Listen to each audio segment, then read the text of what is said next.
This is the last section of notes on Unit 3. We're moving to the end of the royal period and talking about what people's lives were like. First of all, the economy. It was basically agricultural after the French and Indian War, which ended in 1763. Farmers grew subsistence crops, things they ate: corn, vegetables, potatoes, beans, peas, the stuff people still raise in their gardens. They also raised chickens, cows, and pigs for meat. And then, if they could, they raised a cash crop.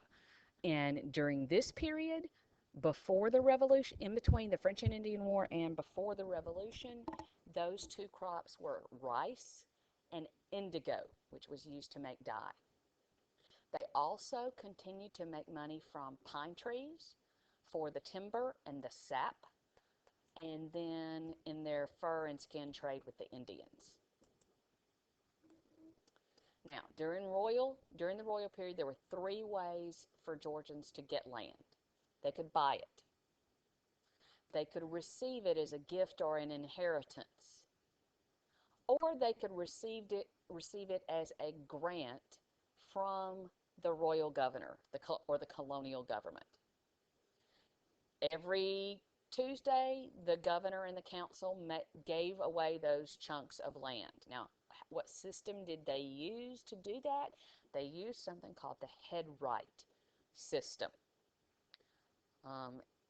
If you could get one head of a family, the head of a family could get a certain amount of land, and then for the other people in the household, they got another little chunk of land.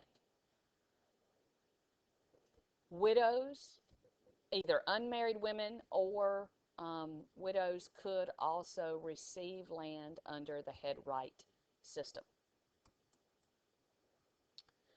Most people are living in on farms, but towns and villages are beginning to grow up.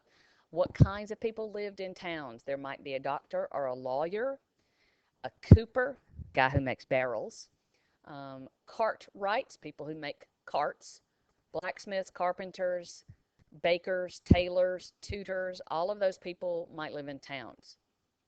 The first newspaper in Georgia was founded in 1763. It was called the Georgia Gazette.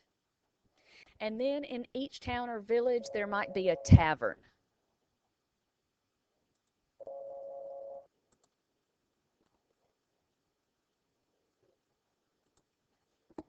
So in each little town, there might be a tavern where people could possibly go for a meal or a drink, or even possibly if they were traveling and needed a place to spend the night.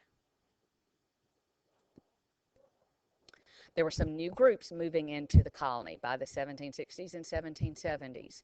These new groups included Puritans, Quakers, Scots-Irish, who were coming down from the more northern colonies, and Crackers. Puritans were good workers, and lots of them became successful planters or large plantation or farm owners. The Quakers believed that violence against fellow human beings was wrong, so they were anti-war and anti-slavery. The Scots-Irish were recruited to populate the town of Queensborough on the Ogeechee River, and the term crackers often refers to farmers, usually illiterate and uneducated, that had come down from the backcountry of the Carolinas and Virginia. Now, by the time of the royal period, slavery is allowed in Georgia. During the trustee period, it wasn't, and indentured servants were part of the picture. But by this time, the restrictions on how much land you could own were gone, and so farmers were trying to grow more rice and indigo on more land, which meant that they needed more labor. And in this time period, that meant slaves. More men than women were slaves as they were needed for physical work of clearing fields. Until the 1770s, most lived in the coastal areas on rice or indigo plantations, and were on big farms rather than smaller farms. The slave trade is ongoing during this time period.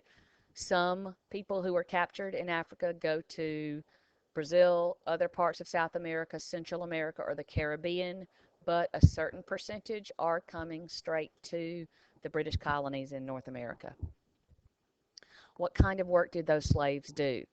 Um, it was hard, dangerous work, especially on a rice plantation where there's lots of water because you need it to grow rice. Infected water, alligators, snakes, mosquitoes. It was just hot, horrible, dangerous work.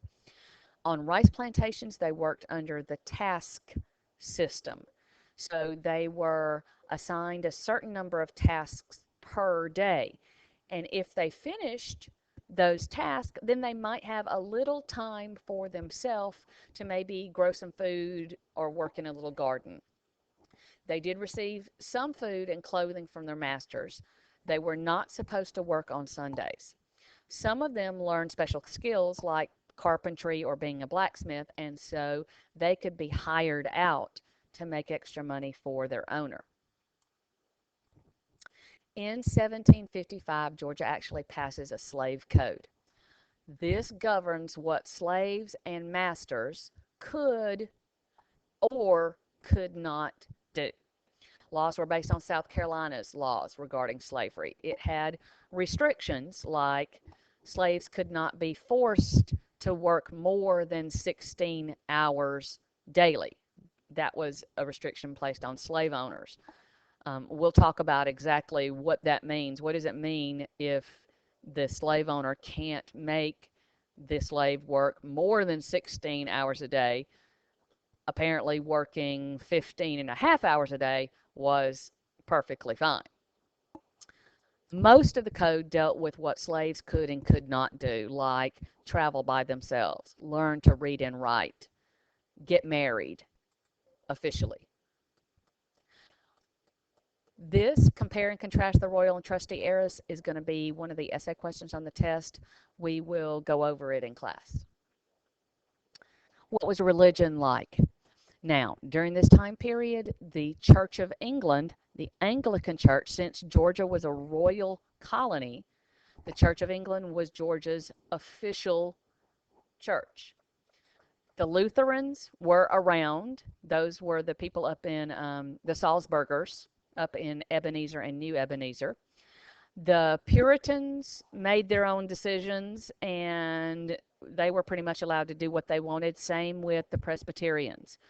The Jewish community was still there in Savannah. They didn't have a meeting place yet. They met in members' homes.